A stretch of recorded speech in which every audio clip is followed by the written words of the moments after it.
Topping today's news, parliamentarians share fond memories of former Deputy Speaker Don Saunders, who was shot and killed last week. The police commissioner sharing interesting details on illegal gun smuggling into the country, the latest on shanty town demolitions, and the Carifta swim team wins its 6th consecutive team title.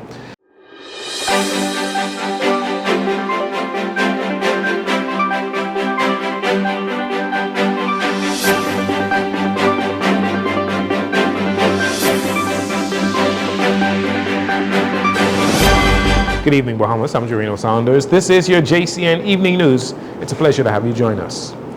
Members of Parliament returned to the House of Assembly today, where they took the opportunity to extend condolences and share fond memories of former Deputy House Speaker and Member of Parliament for Tall Pines, Donald Saunders, who was shot and killed during an armed robbery in the Gambia Village community last Tuesday. The parliamentary session began with a moment of silence in honor of Mr. Saunders. Prime Minister Philip Davis then began by describing the Don Saunders he knew as a man of great conviction. Don was a figure of immense integrity, a symbol whose light extended far beyond the immediate reach of his political endeavors. His commitment to our country, to the principles of justice and equity, was unshaken. Yet, it is in the quiet reflection of his absence that we find ourselves grappling with a profound sense of loss, a void where once stood a man of great conviction and even greater kindness. Madam Speaker, the disbelief that grips us stems not only from the manner of Don's passing, but from the realization of all that has been stolen from us: wisdom, leadership, friendship. Don embodied the best of what we aspire to be as public servants: dedicated, compassionate, and resolutely focused on the betterment of our Bahamas. Leader of the official opposition, Michael Pintard, spoke of the impact Mr. Saunders' death has had on the party and his unwavering dedication to the country called the Bahamas.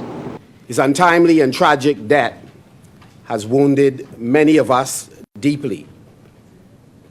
But even more importantly, it has strengthened our resolve to transform the country that he loved so much.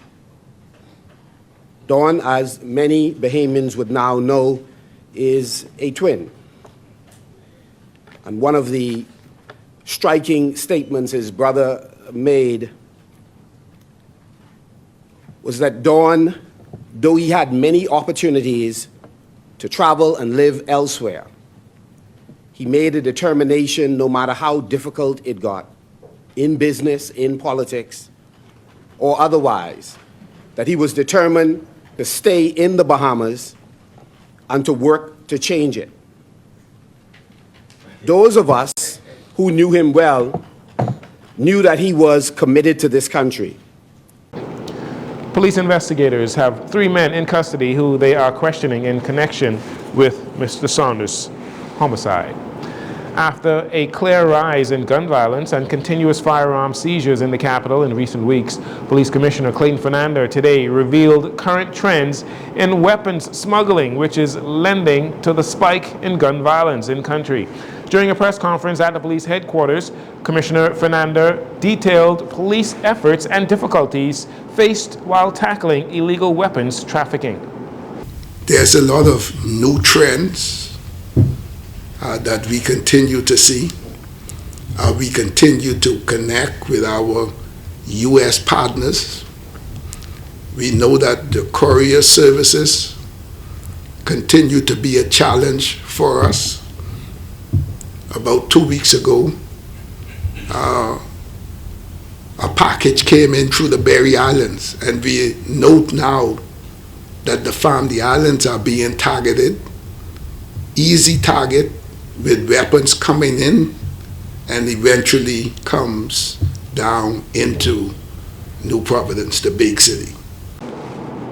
Commissioner Fernando also spoke of efforts to crack down on the transnational gun trade, but says police are finding that Bahamians play a significant role in weapons smuggling into the country.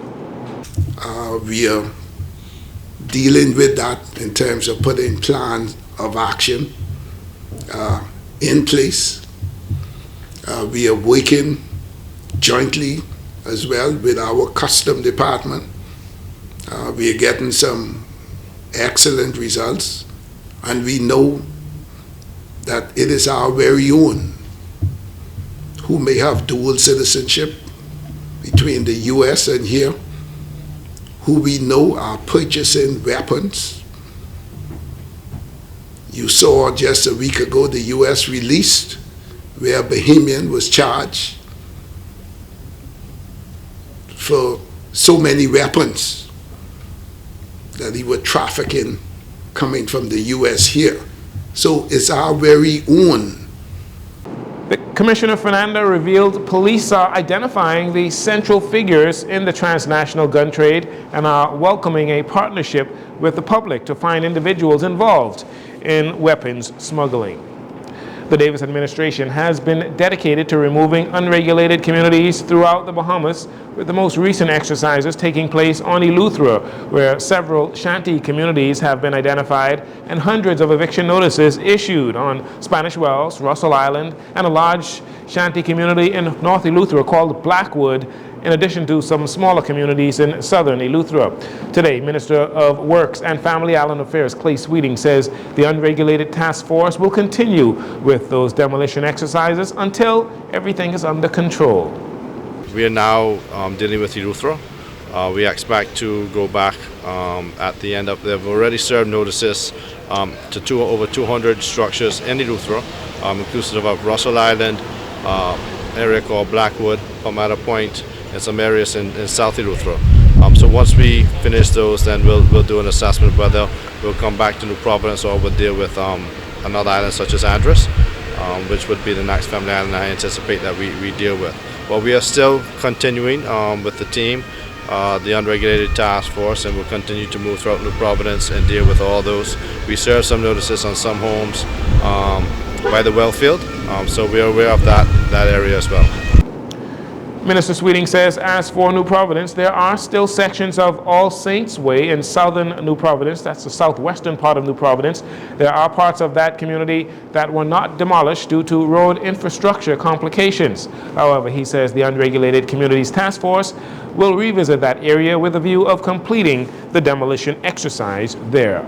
And finally, in this segment, the Bahamas Carifta swim team captured its 6th straight Carifta swimming championship title. The competition wrapped up on Tuesday with the open water swim competition at Goodman's Bay. At the end of the 4 days of competition, Bahamas collecting over 1,000 points, with the Cayman Islands the next closest country with just 660 points.